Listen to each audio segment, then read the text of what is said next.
He's the former president and publisher of the Sun Herald, and now he's on the radio.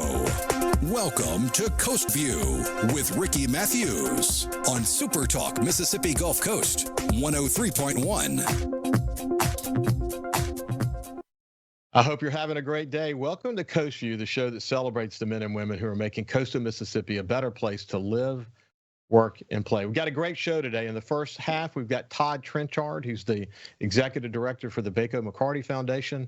And in the second half, we have Dr. Nicholas Conger. He's an infectious disease internist from Memorial. He's been on the show before, but man, is he smart. He's got such a practical view toward the pandemic. Look forward to having that conversation. Hey, before we get to Todd, I want to share something with you. It's a really, really important message. This message actually will be available as a pull-out video on the SuperTalk Facebook page, so you can share it with someone who needs to hear this message. But some of you may have heard that employers across the U.S. have been worried that when it's time to call people back to work, that some of them might not actually answer the call. That's happening actually as we speak across coastal Mississippi. So here's my message to you. If you get a call to go back to work, you need to go back to work. If you have an issue related to COVID-19, you need to discuss that with your employer. Otherwise, go back to work. And thank God that you've got a job. If you refuse to go back to work, you will not only not have a job, but you will lose your unemployment benefits. I don't think people realize that. I actually went to the Society of Human Resources Management website this morning because they really are able to put things in pretty practical terms. And here are a couple of paragraphs.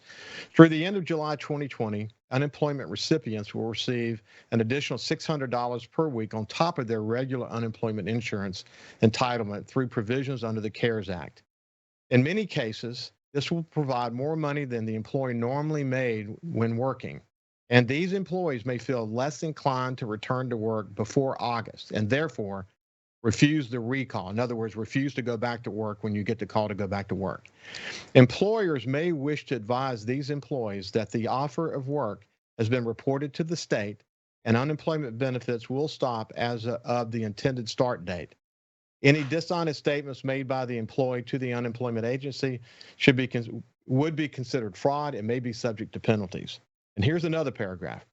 When an employee refuses to go back to work when called, the employer must carefully evaluate if the refusal is reasonable. Depending upon the situation, an individual may be unavailable to work due to the COVID-19 situation. It's possible that a stay-at-home order could still be in place where the individual lives, making him or her unable to travel to work to the work location unless, of course, his or her work is essential. But there are no stay-at-home orders currently in coastal Mississippi, so that provision does not apply.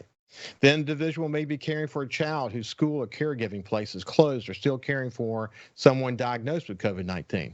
Also, he or she could have some reason to feel unsafe at the workplace due to the pandemic, which might be deemed acceptable. So in other words, you might be in the vulnerable community and therefore you need to talk to your employer about that. Here's something else you need to hear. This is from the Department of Labor. The Department of Labor reminds unemployment claimants that who have been placed on temporary layoff or furlough related to COVID-19, that they must return to work if called back by their employer.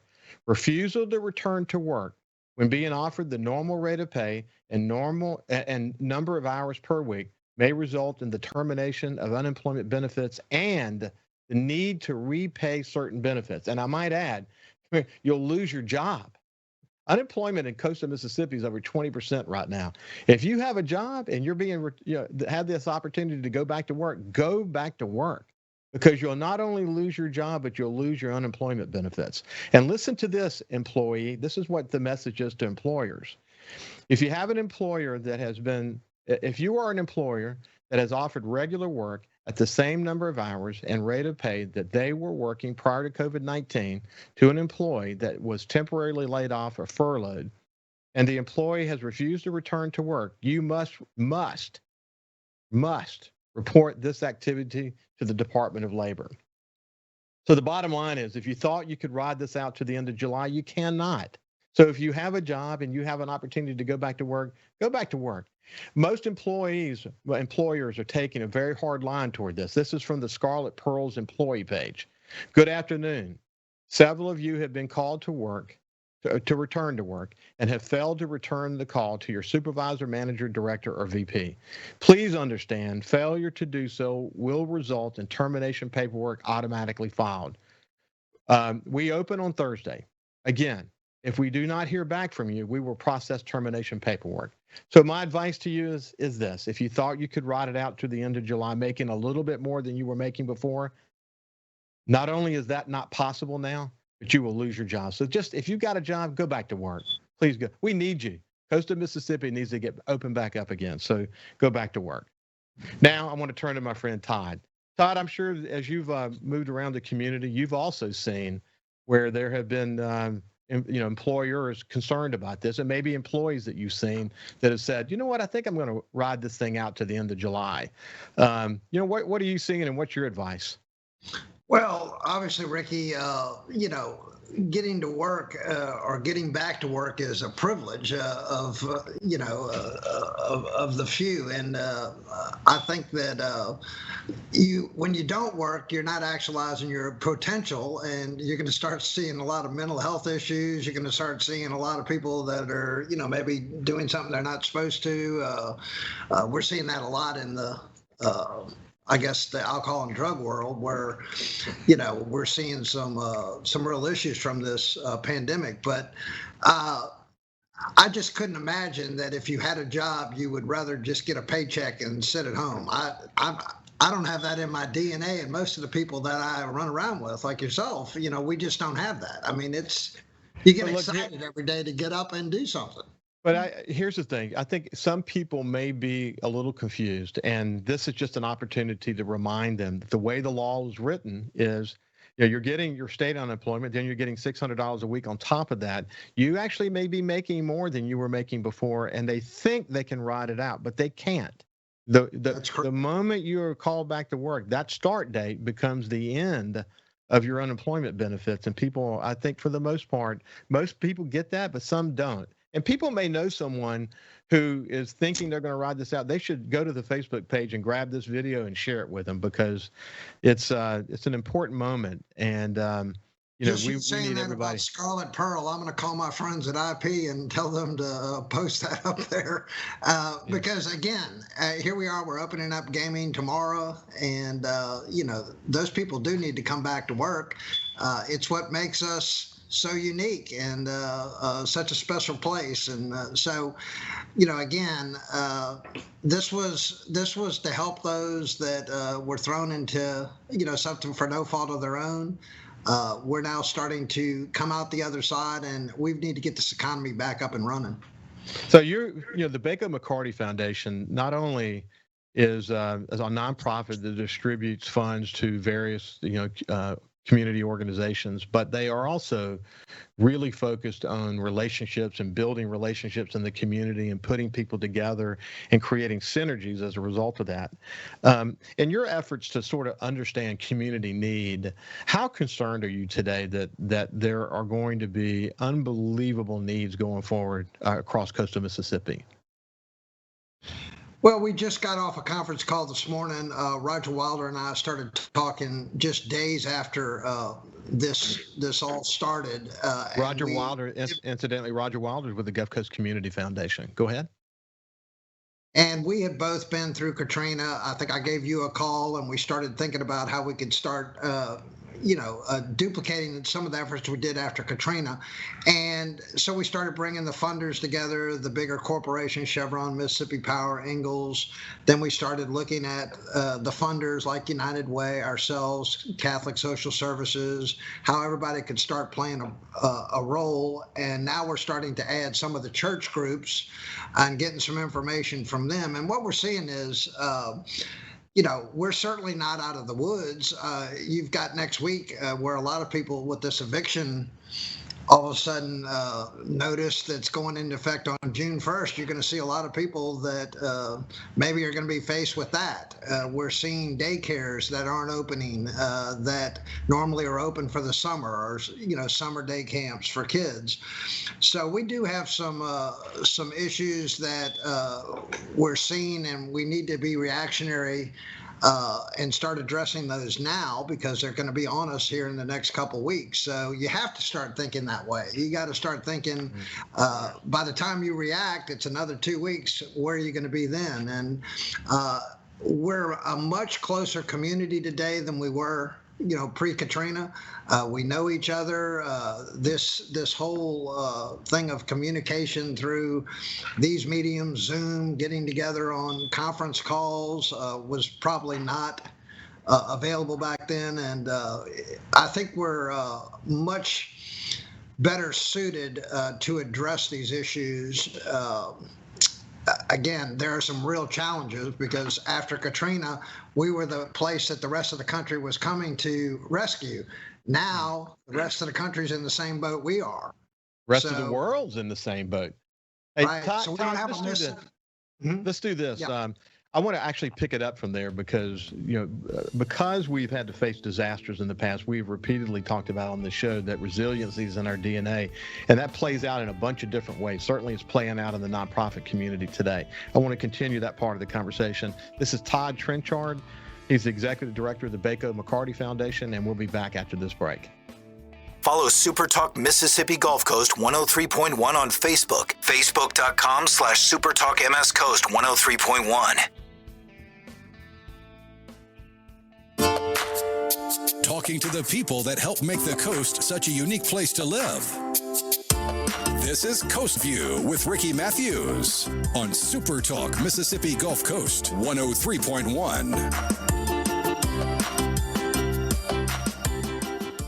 Welcome back to Coast View. We've got Todd Trenchard with us, the executive director of the Bacot McCarty Foundation. And coming up in the next half, we've got Dr. Nicholas Conger, an infectious disease internist from Memorial, and a really smart and practical-minded guy. I look forward to having that conversation. Hey, when we went to break, we were talking about how resiliency is in our DNA in coastal Mississippi. And to some extent, that creates an opportunity for us because other communities who have not faced big disasters, in our case, the worst natural disaster in American history, what it did for us is it helped us understand how important it is for us to come together and speak with one voice where and when we could. Other communities may not know yet how to dig that deep. We know what that looks like. We can recall that. It's, again, part of our DNA. And what Todd was just talking about before we went to the break is how the nonprofit community is beginning to come together. And what I like about the conversations that are going on, Todd, no matter who I talk to about this, is that you might be focused on housing, or you might be focused on workforce development, or you might be focused on just the Red Cross. But what I'm seeing is that all leaders are kind of focused on everything right now, helping each other learn from what each of you is hearing in the community.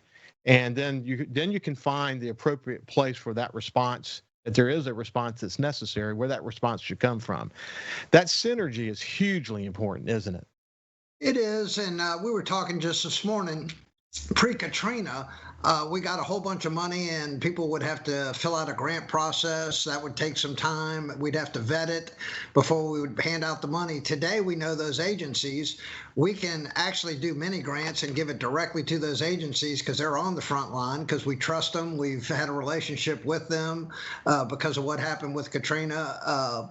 So we're able to move a lot quicker with more effectiveness. And, again, we are in a very unique and in some ways blessed position because of Katrina. You'd never think that would have benefited us, but here you are sitting on the radio. I told you, I was like, what's the chance of you being on the radio?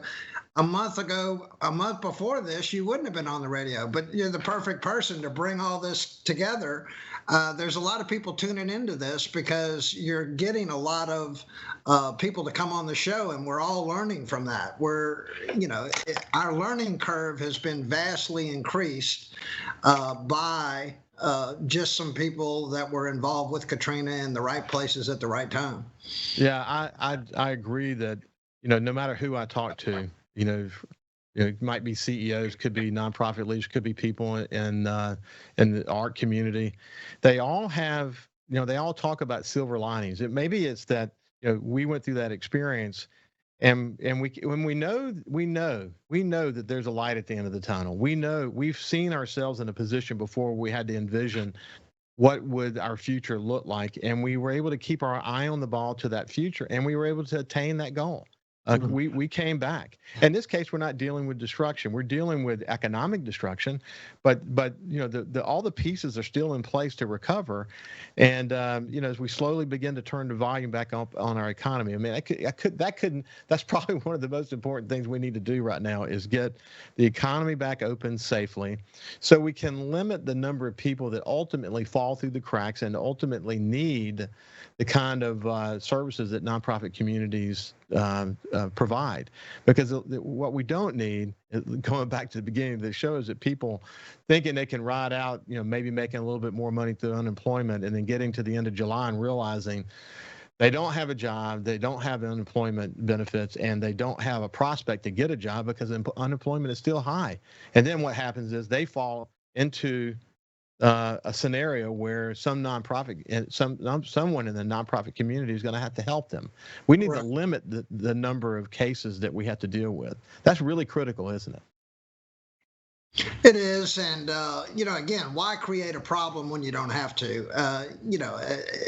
Again, after Katrina, if you could get a job, you would have jumped on the opportunity, to have something to do in a position like this. This, like I said, this bailout was, and the stimulus money was to be a bridge, not to be a permanent solution. And, it's time for us to, get back to what's made us so unique. And I think I agree with the president. This recovery could be quick if everybody would do that. But people, like you said, they're playing with dollar signs in their head over a couple $100 when you could lose everything and just become part of another problem. Yeah, that's unfortunate. So what are you hearing from the business community over there as you deal with a lot of companies there that are actually essential businesses like Chevron and Ingalls and others, and those businesses that support those companies. But as you begin to see other businesses open up, what's the mood over in Jackson County?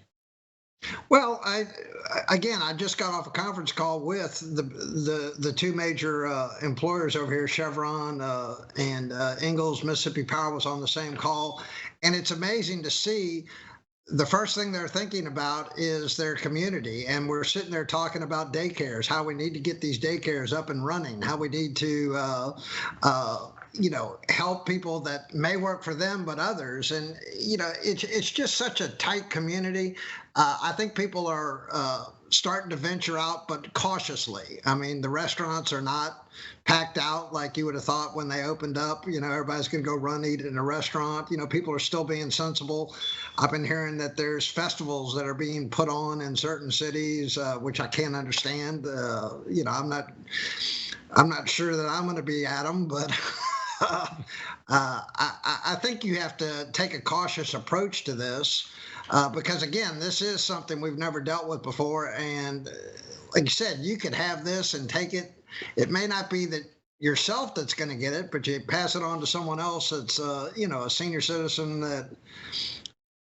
Hello? Yes, go ahead, Ty. Okay. A senior citizen that maybe needs to be not exposed to it. Again, I think that, again, you have to take the advice of your leadership and, follow what directives were being given. But I think the mood, Ricky, over here is you're starting to see the light at the end of the tunnel. Again, the newness is worn off, and when the newness wears off, our minds start thinking about, a solution. And I like that about us. When we start thinking of a solution, we're going to find one, and we will find one. Well, I'm pleased that we're beginning to open the economy back up. We're doing it carefully.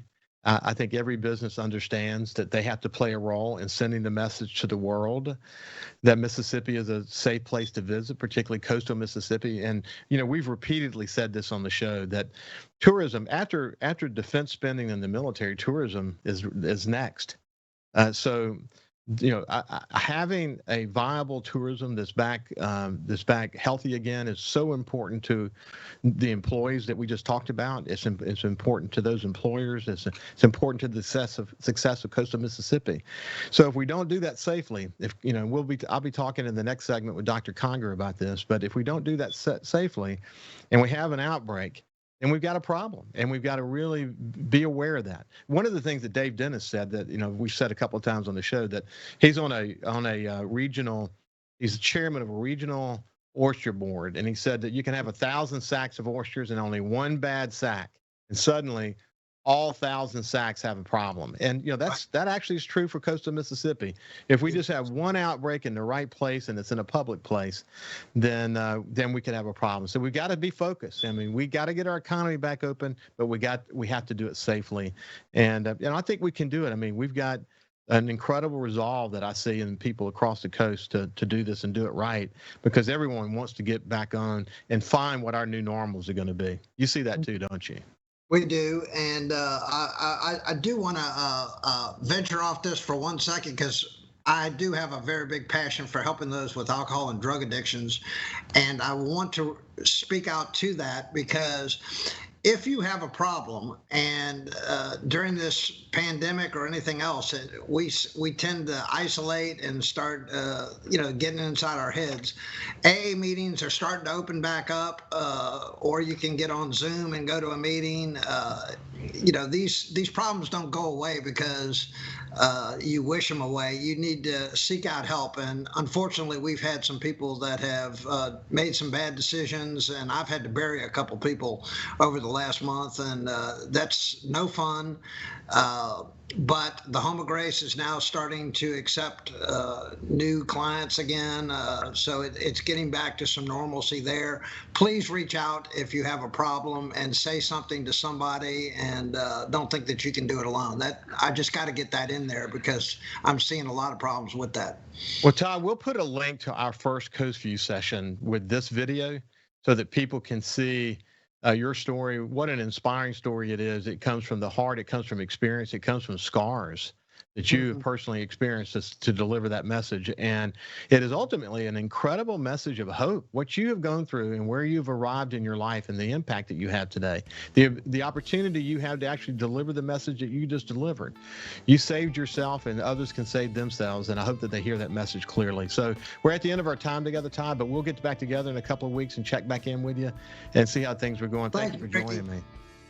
Appreciate all you do. Thank you very much. We'll have Dr. Nicholas Conger coming up next. Subscribe for free to the Coast Vue podcast on iTunes, Google Podcasts, Spotify, or wherever you get your podcasts.